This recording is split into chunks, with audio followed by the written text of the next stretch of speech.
Okay, आज का topic है व्हाट इज़ एन आर्ट।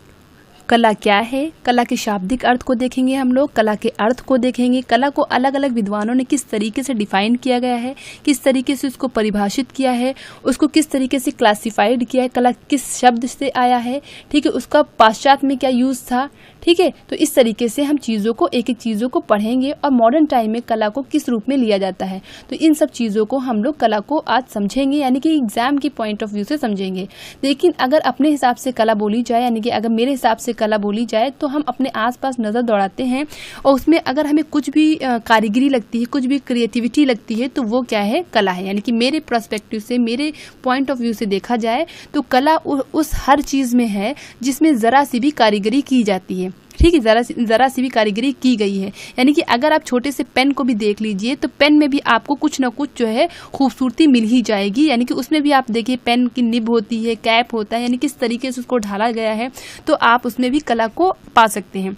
अगर हम देखिए कला, देखिए थोड़ा सा अपने दिमाग को भी थोड़ा सा हम लोग विकसित करें तो ज़्यादा अच्छा होगा। यानी कि बुकिश तो चीज़ें हम पढ़ेंगे ही, यानी कि पहले अपने अकॉर्डिंग देख लेते हैं। अगर हम देखें, देखिए कला के लिए कोई भी डिग्री की ज़रूरत नहीं होती, कोई भी डिग्री की, कोई भी एकेडमिक क्वालिफिकेशन की ज़रूरत नहीं होती है।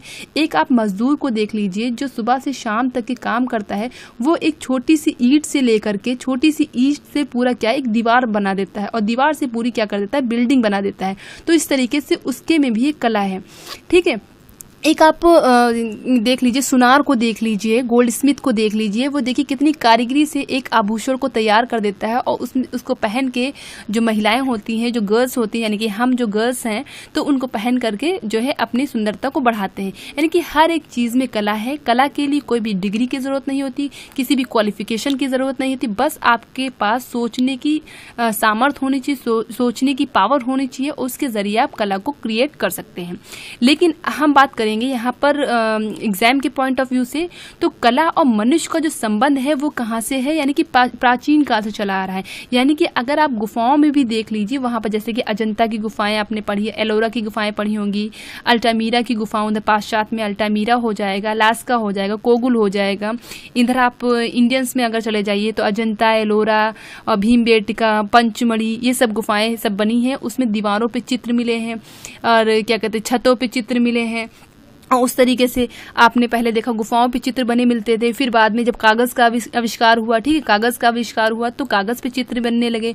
फिर उसके बाद क्या कहते हैं, कंप्यूटराइज चित्र बनने लगे, ऑयल पेंट से चित्र बनते, फैब्रिक पेंट से चित्र बनते हैं, यानी कि हर तरीके से जो चित्र बनने लगे। और प्रेजेंट टाइम में तो कंप्यूटर का ज़माना है, तो कंप्यूटर का टाइम है, तो कंप्यूटराइज चित्र बनने लगे हैं। तो इस तरीके से हम लोगों ने कला को समझा। तो देखिए अब सीधे आते हैं हम टॉपिक पे। देखिए कला जो कला का अगर नॉर्मल मीनिंग देखें, नॉर्मल शब्दों में समझे, तो कला का मीनिंग होता है सुंदर, मधुर, कोमल, सुख देने वाला होता है।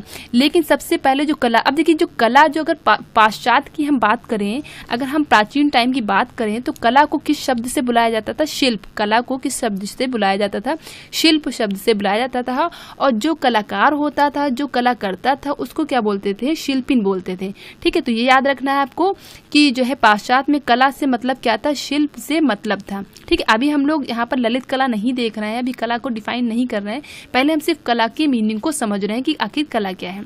तो पहले जो कला को किस रूप में रखा जाता था, शिल्प के रूप में लिया जाता था। फिर क्या है, उसको जो आर्टिस्ट होता था उसको क्या बोलते थे, शिल्पिन बोलते थे। तो आपको ये दो पॉइंट याद रखने हैं, शिल्प और शिल्पिन याद रखना है। और कला शब्द का कला के रूप में, यानी कला शब्द जो है, जो कला शब्द है, सबसे पहले जो यूज़ हुआ था वो ऋग्वेद में हुआ था। सबसे पहले कला शब्द का यूज़ जो हुआ था वो ऋग्वेद में हुआ था। यानी कि वेद हमारे कितने हैं, चार वेद हैं, ऋग्वेद, यजुर्वेद, सामवेद, अथर्ववेद। सामवेद को संगीत का जनक कहा जाता है और अथर्ववेद में जादू टोने वगैरह का, यानी कि मेडिसिन वगैरह का यजुर्वेद में जिक्र है। और जो हमारा क्या कहते हैं, वो यजुर्वेद है, वो गद और पद दोनों में है। यानी कि यजुर्वेद जो है हमारा गद और पद दोनों में है।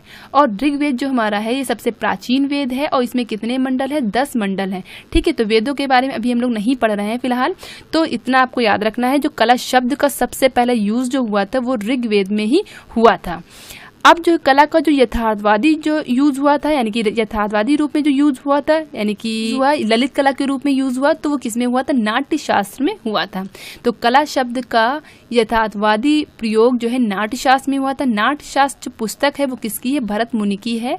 आपको पता होगा नाट्य शास्त्र जो पुस्तक है वो किसकी? भरत मुनि की है। उन्होंने उसमें एक श्लोक दिया था, संस्कृत में श्लोक दिया है, तो उसका मैंने यहाँ पर अनुवाद लिख रखा है।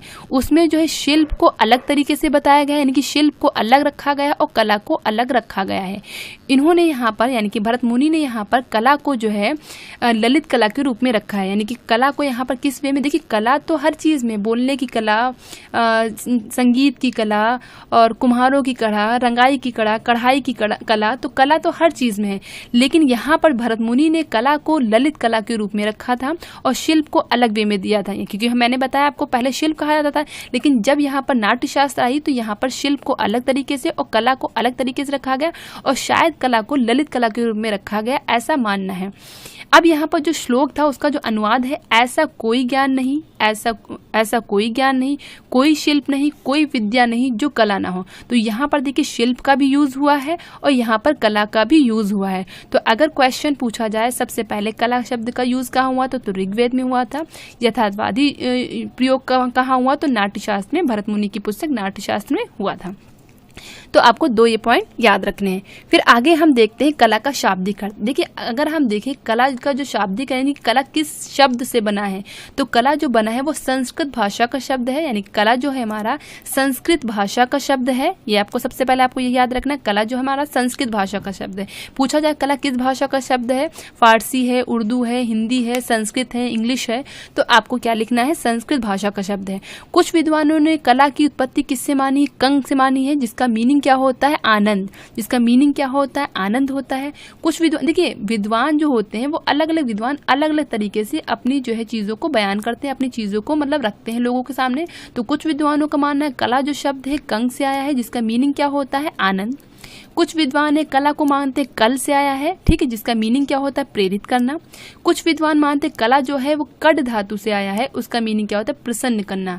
ठीक है, तो देखिए संस्कृत में जो संस्कृत है वो मेरी अच्छी नहीं है, तो हो सकता है अगर संस्कृत में कुछ गलत बोल जाऊं तो उसके लिए पहले ही सॉरी। तो आपको याद रखना है कुछ विद्वान ने कंग से माना, कुछ विद्वान ने कल से माना, कुछ विद्वान ने कड से माना है। ठीक है, और जिनका देखा जाए अगर मीनिंग देखा जाए तो सबका मीनिंग लगभग सेम है। आनंदित होना, प्रेरित करना, प्रसन्न करना, तो सबका भी मीनिंग क्या है? सेम लगभग है। तो इस तरीके से कला शब्द की उत्पत्ति कल से या कड से, कंग से। एग्जाम में जो है आपका एक ही ऑप्शन दिया होगा, उसी को आपको टिक करना है। नेक्स्ट हम चलते हैं पाश्चात्य दृष्टिकोण। अगर हम देखें जो वेस्टर्न स्कॉलर्स है उन्होंने कला को किस रूप में लिखा है, यानी कला को किस रूप में माना है। तो कला को जो इंग्लिश में हम क्या बोलते हैं? आर्ट बोलते हैं। पता है आपको कला को इंग्लिश में क्या बोलते हैं? हम आर्ट बोलते हैं। तो आर्ट जो शब्द है, आर्ट जो वर्ड है वो आर्ट से बना है। जो कैसा वर्ड है? ये लैटिन वर्ड है। ठीक है, जो कला शब्द है वो क्या है? आर्ट से बना है, यानी कि ARS आर्ट से बना है। जो कैसा वर्ड है? वो लैटिन वर्ड है। तो आपको ये याद रखना है कि इंग्लिश में आर्ट शब्द की उत्पत्ति कैसे हुई, डेराइव्ड कहाँ से हुआ है? तो ये ओल्ड लैटिन की आर्ट से बना है आर्ट। ठीक है, और हिंदी में हम क्या बोलते हैं? कला। फिर हम बात करते हैं भरत मुनि की। तो भरत मुनि ने, अभी मैंने पीछे बात की भी थी भरत मुनि की, जो नाट्यशास्त्र थी उसके बारे में मैंने बताया भी था आपको। फिर यहाँ पर फिर से आ गए भरत मुनि। 1 मिनट।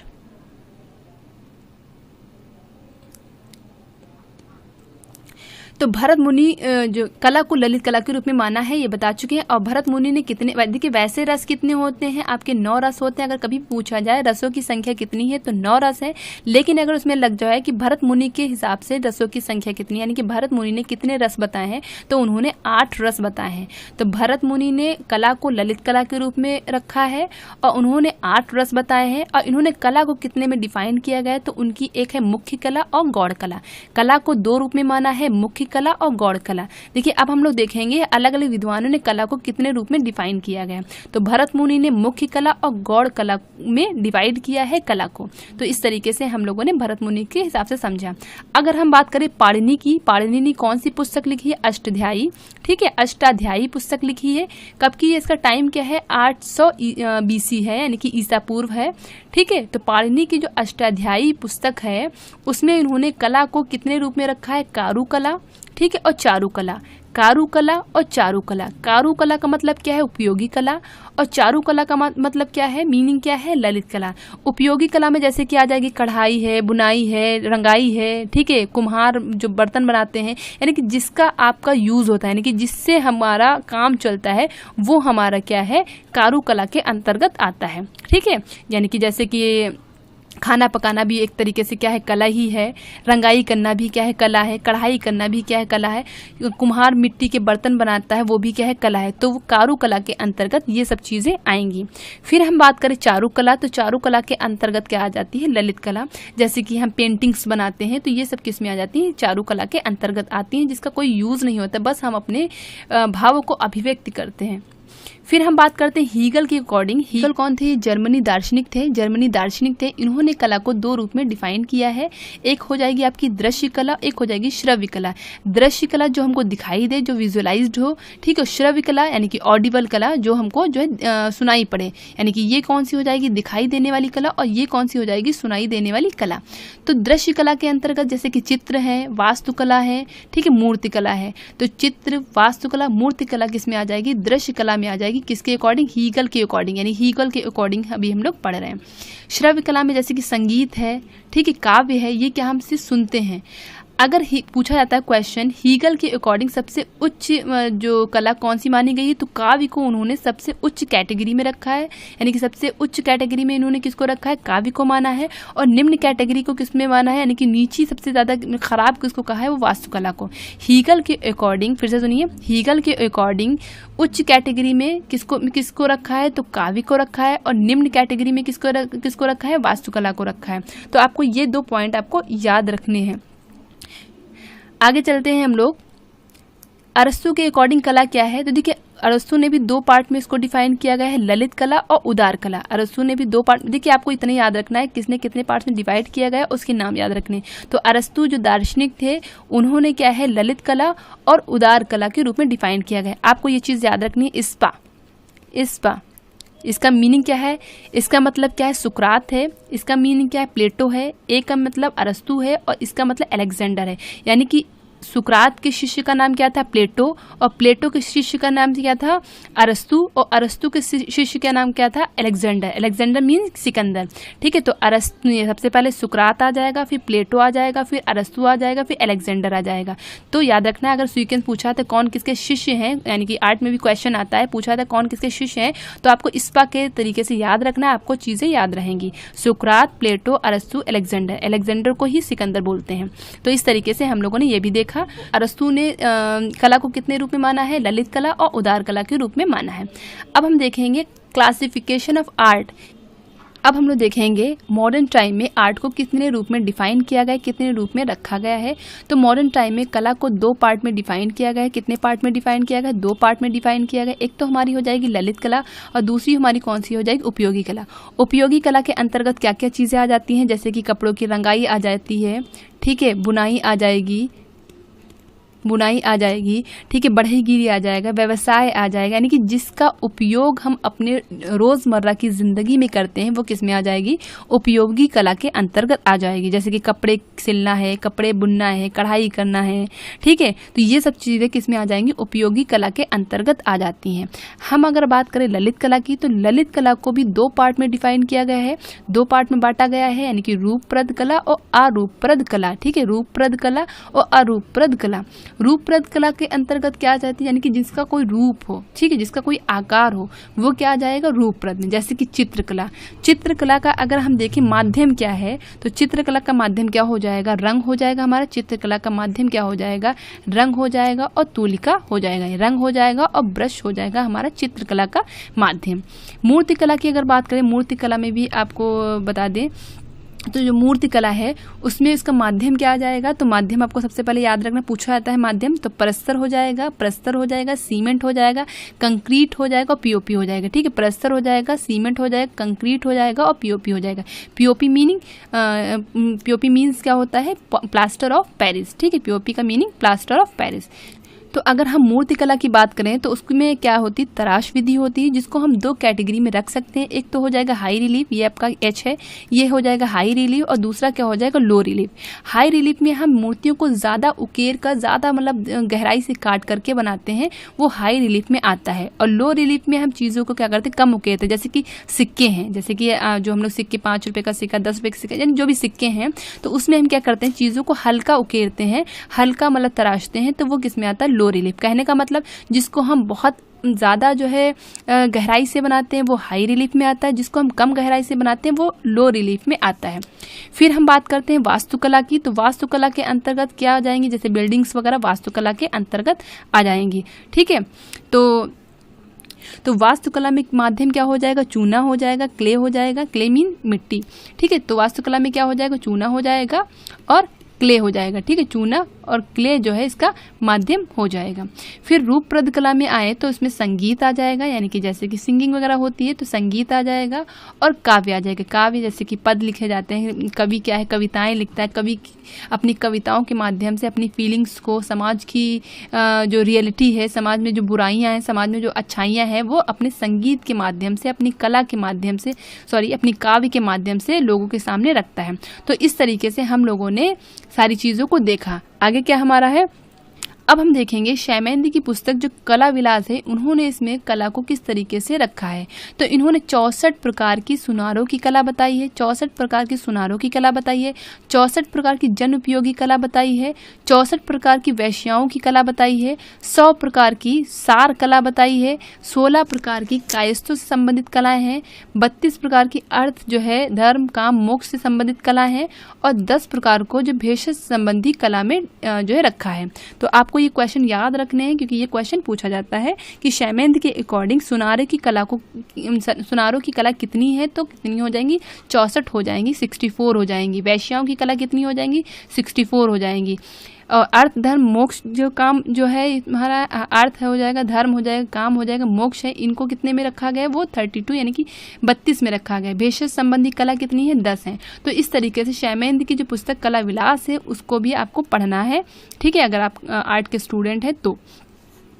लास्ट में मैं आपसे ये कहना चाहूँगी कि आपके हिसाब से कला क्या है, तो आप कमेंट बॉक्स में ज़रूर लिखिएगा, अपने व्यूज़ दीजिएगा कि आप क्या सोचते हैं कला के बारे में। ठीक है, तो आज का वीडियो यहीं पर फिनिश करते हैं, मिलते हैं नेक्स्ट वीडियो में। तब तक के लिए जय हिंद, जय भारत।